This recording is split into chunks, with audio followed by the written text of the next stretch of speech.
Let's talk about a little bit about some bike training and one particular tool that you find to be appropriate for improving your bicycle fitness. Yep. And I don't know, what might that be? For me, absolutely, the CompuTrainer.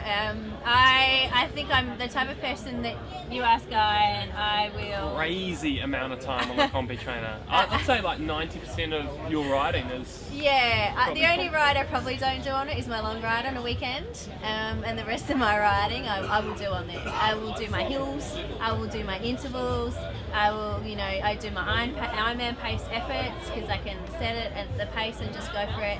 I think I have an addiction.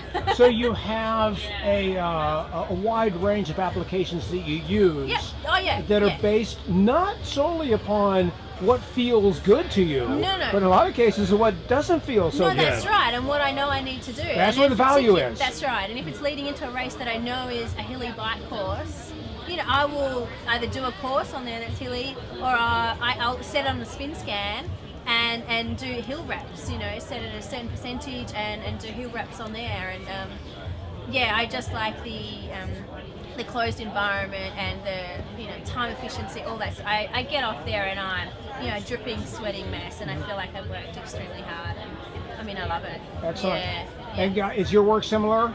My work, I don't do as much volume on the Compy as Kate does, but I do all my specific hard work on the Compy, so at least a couple of times a week, whereas previously before I wouldn't really use a wind trainer because wind trainers to me was not fun. But since I've started using the CompuTrainer, I've really enjoyed it, and my cycling's, I think, improved in leaps and bounds. Well, you just mentioned passing Chris Lieto and Tim O'Donnell on the bike, so you're able to generate some wattage. Yeah, and that's something I've really learned because I've got power on the bike that when I'm on the CompuTrainer, there's no lights, there's no stopping, and I can use my threshold watts a lot better. I know that I can ride at this threshold for this long, and I do a lot of 12-minute work, 20-minute work, and then some shorter work on the Compy, and it's all based on my threshold power or max power output. So I think I've gained a lot from using the Compy. I know I've gained a lot.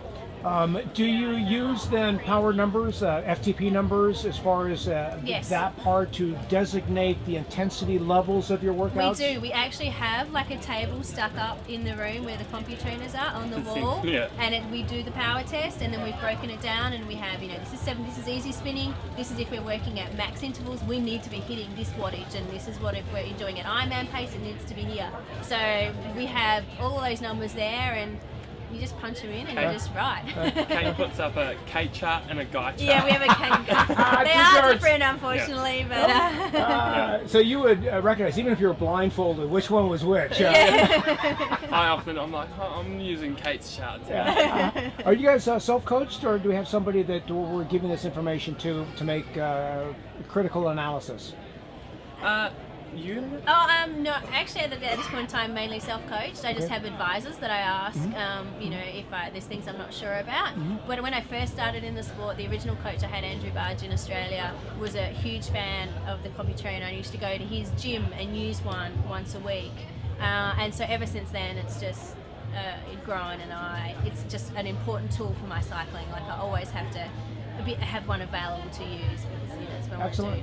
So for me, it's always been there.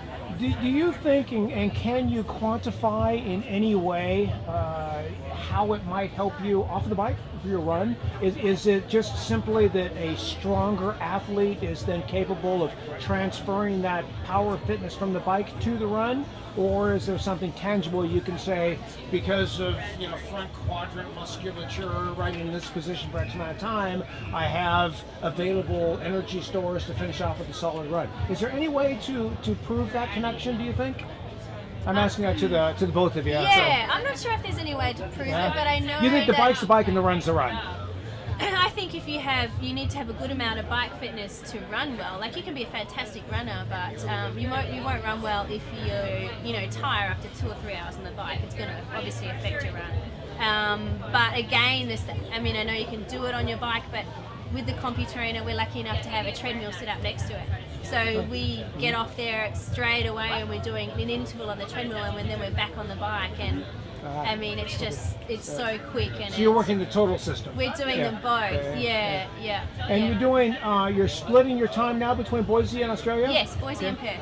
And Perth? Yes. Wow. Yeah, Okay. Perth is home. So, All right.